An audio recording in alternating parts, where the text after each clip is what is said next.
liberalisme itu Bu ya, arahnya itu.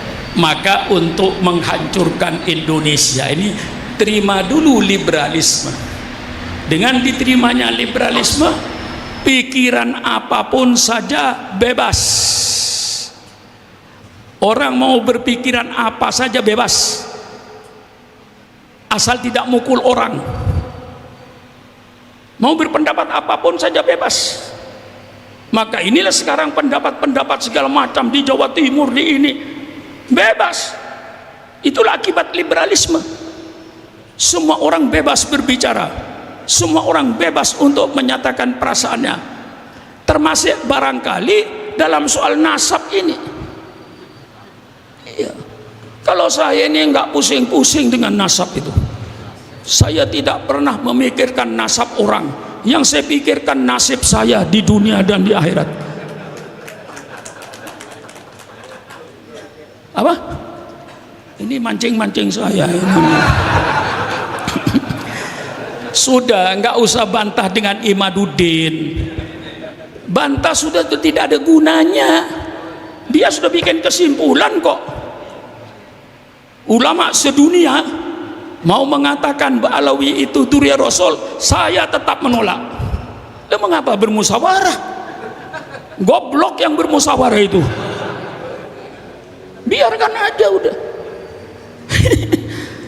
Saya kalau menjawab dia itu tidak sulit. Saya sebagai orang awam, saya percaya kepada Kiai Imad, tapi saya lebih percaya kepada Imam Nawawi Banten, baik dari segi ilmunya mau dari segi akhlaknya. Saya percaya kepada Kiai Imad, tapi saya lebih percaya kepada Syekh Yasin Padang. Saya percaya kepada Kiai Imad, tapi saya lebih percaya kepada Mufti Mesir Ali Jum'ah. Saya percaya kepada Kiai Imad, tapi saya lebih percaya kepada Syekh Murtado Az-Zabidi yang mensarahkan kitab Ihya Ulumuddin. Saya percaya kepada Imaduddin, tapi saya lebih percaya kepada Imam Ibnu Hajar Al-Haytami sebagai seorang fuqaha. Saya percaya kepada Imaduddin, tapi saya lebih percaya sama Kiai Holil Bangkalan. Saya lebih percaya kepada Kiai Hasyim Asy'ari. Saya lebih percaya Kiai Khotib Al-Minangkabawi. Mereka ulama-ulama internasional ngajinya kepada Ba'alawi di Masjidil Haram. Selesai tak? Mau bantah apa? Ilmunya saya lebih percaya sama Kiai Hasyim Asy'ari dengan ilmunya Kiai Imaduddin. Saya lebih percaya kepada ilmunya Syekh Yasin Padang. Saya lebih percaya pada ilmunya Sayyid Muhammad Al-Maliki di Mekah. Dia ulama internasional.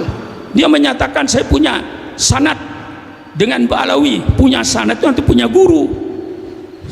Sanad itu nanti guru. Kalau dalam istilah ilmu, saya punya sanad dengan Kiai Sukron Ma'mun misalnya. Saya punya sanad dengan para habaib. Iya, Habib Ali bin Husain Bungur itu guru saya. 2 tahun saya baca Bukhari dengan dia. Guru saya punya sanad. Sayyid Maliki saya punya sanad. Maka alhamdulillah, barangkali saya di antara sekian ulama yang mendapat langsung ijazah Sayyid Muhammad Maliki. Dia berkata kepada saya, Syekh Sukron, ajastulaka jami'a mu'allafati wa jami'a adhkari. Semua kitab-kitab dia yang dia susun dan dikir-dikir dia yang dia susun, saya mendapat ijazah mutlak daripada beliau. Guru saya Sayyid Muhammad Al-Maliki masih berguru kepada Ba'alawi. Ya, kalau dia mengatakan tidak ada yang langsung mengithbat, ya begitu ya kata-kata dia ya. Tidak ada yang langsung mengithbat. Athbata yuthbitu ithbatan, menetapkan dengan SK. Tidak ada, memang tidak ada. Yang memutuskan dengan ketetapan, saya menetapkan bahwa Ba'alawi daripada Dzurriyyah Rasul, nggak ada. Ulama manapun tidak ada. Mengapa tidak ada? Karena sudah terang. Kiai Mahfud, tolong berikan pada saya siapa profesor-profesor ahli astronomi yang menetapkan bahwa matahari itu panas. Berikan sama saya. Mana SK-nya dan ketetapannya? Ada yang menetapkan kalau matahari itu panas? Yang menetapkan goblok. Mengapa? Sudah suhroh wastifadoh. Matahari panas itu sudah dirasa oleh orang, nggak usah pakai ketetapan lagi. Mengapa harus pakai ketetapan? Saya Sukron Makmun menetapkan bahwa matahari itu panas. Sukron Makmunnya yang buta, yang tidak punya urat saraf. Orang yang punya saraf, punya mata, nggak usah menetapkan. Ada SK-nya dari ilmu perbintangan yang menetapkan bahwa matahari itu panas. Tidak ada. Mengapa tidak ada? Ya sudah suhroh wastifadoh. Tidak perlu lagi keputusan matahari panas kecuali orang buta dan tidak punya saraf. Ya kan? Kalau yang punya saraf, Habib, orang yang tidak punya saraf itu gak bisa merasakan apa-apa, Habib. Api itu tidak panas bagi orang yang tidak punya saraf. Siapa bilang api panas? Tidak. Persilakan Kiai Mahfud, datangkan perempuan yang rambutnya panjang. Saya pegang pangkalnya, saya bakar ujung rambutnya, urungan jauhnya api membara, tapi dia tidak menjerit. Mengapa? Di rambut tidak ada saraf. Hah? Pernah Kiai potong rambut jerit-jerit? Hah? Iya, bukan ada saraf, nggak batal dengan perempuan. Sudah nggak punya saraf. Nah iya, lah itu. Pernahkah Habib dipotong kukunya jerit-jerit? Tidak. Pisau tidak menyakitkan, kecuali kalau kukunya punya saraf. Nah, maka ketika operasi oleh dokter, sementara saraf tidak difungsikan, sehingga perempuan yang sesar 20 cm dibelah perutnya. Si perempuan nggak menjerit karena sarafnya tidak difungsikan. Jadi kalau matahari itu panas, semua sudah tahu, nggak usah pakai SK. Kasih tahu sama kayak Imat itu.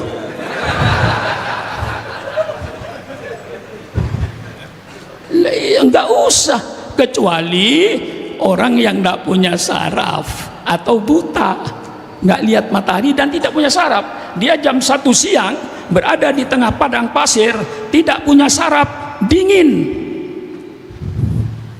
Lemari kita pelajari ilmiahnya. Ini mancing-mancing saya dia itu. Jadi tapi jadi jelas kan ya? Jadi jelas ya. Jadi nggak usah pakai kitab, nggak usah pakai ini. Lihat, dia sudah bilang, saya tidak percaya kepada kitab kalau tidak satu zaman. Subhanallah. Kitab yang belakangan lebih sempurna daripada kitab yang duluan. Kitab yang lebih akhir itu biasanya lebih sempurna. Dan kalau ahli sejarah tidak menulis, berarti bukan tidak tahu. Dia tidak tahu, bukan tidak menulis, tidak tahu. Sekarang saya tanya, Kiai Farudin nulis sejarah saya, paling dia nulis anaknya Pak Sukron 2, Faiz dengan Zainal Ridho, yang dia tahu. Datang Kiai Mahfud, oh enggak, anaknya Pak Sukron 3, siapa? Zainal Ridho, Faiz, Konita. Karena Konita jadi anggota DPR di Depok, tahu dia. Datang lagi Kiai sama, kata Kiai, enggak, anaknya Pak Surat 4, ada satu lagi namanya Zainal Ridho, namanya Umar Faruk. Nah, Umar Faruk itu banyak nggak kenal, termasuk Kiai Mahfud mungkin nggak kenal yang namanya Umar Faruk, karena anak saya keempat Umar Faruk itu cuma konsentrasi di kitab, ngajar subuh di anak-anak kelas 6, tidak keluar, tidak pidato, tidak ceramah. Lalu ada kiai berkata, oh enggak, saya nggak percaya itu kiai belakangan. Yang percaya saya pada kitab yang awal, yang Kiai Farudin yang tidak menyebut nama Ubaidillah. Yang lain nyebut Ubaidillah. Saya tidak masuk akal para ulama dan para habaib yang mereka banyak diantaranya Pak Alulia untuk menulis silsilah yang bukan silsilahnya. Mereka mesti tahu minal kabairi ayun sabar rajulu ila ghairi abihi. Minal kabair ayun sabar rajulu ila ghairi abihi. Sekarang kalau Ubaidillah tidak ada, bahwa Sayyid Ahmad tidak punya anak Ubaidillah, baiklah, lalu siapa bapaknya Sayyid Alwi? Tolong Kiai Farudin tunjukkan kepada saya siapa bapaknya Sayyid Alwi ini. Kalau Kiai Farudin tidak bisa menunjukkan, berarti Kiai Farudin menuduh bahwa Sayyid Alwi anak zina. Subhanallah, na'udzubillah. Tidak ada bapaknya. Nah, kalau saya tahu dari ulama-ulama belakangan yang menulis kitab-kitabnya bahwa Sayyid Ali bin Ubaidillah bin Ahmad bin Isa bin Muhammad bin Ahmad bin Zainal bin Ja'far Sodiq bin Muhammad Al-Bakir bin Zainal Abidin bin Husain bin Rasulullah sallallahu alaihi wasallam. Saya bukan Habib tapi ikut hafal juga, karena lama-lama karena sejengkel. Dulu saya nggak menghafal itu karena saya bukan ahli nasab. Saya bukan ahli nasab. Maka bagi saya bikin pernyataan, siapapun saja yang datang ke rumah saya, hidungnya mancung atau tidak mancung, asal ngaku keluarga Rasulullah, saya hormati. Itu pernyataan saya. Siapapun saja yang datang ke rumah saya, hidungnya mancung atau tidak mancung, selama dia ngaku durian Rasul, saya hormati. Adapun dia bohong, bukan urusan saya, urusan dia dengan Allah. Saya tidak ngurusi nasab orang, saya ngurusi nasib saya. Bagaimana kira-kira Habib Muhsin? Apa? Iya, Habib Muhsin itu Allahumma ya. Habib Muhsin itu pernah menuduh saya yang merusak habaib ini kayak Sukron ini. Itu kata-kata beliau. Loh, Habib, kok begitu? Lah iya, sampian ada asal orang hidung mancung dari Tegal, ada orang hidungnya mancung dari Pekalongan, ngaku Nabi, dikasih duit, jadi langganan sama sampian. Yang bukan nasab Nabi ngaku nasab Nabi karena dikasih duit. Ini sampian yang merusak habaib ini. Loh, saya nggak peduli, saya husnudzon aja. Hidung apalagi nggak mancung pun ngaku nasab Nabi, saya terima kok. Mengapa terima kalau tidak mancung? Ya karena para habaib kawin dengan orang Sunda, kawin dengan orang Jawa. Dan saya kira semua habaib yang ada ini, kalau ditanya neneknya, pasti orang Indonesia. Tidak ada neneknya yang asli dari Hadramaut.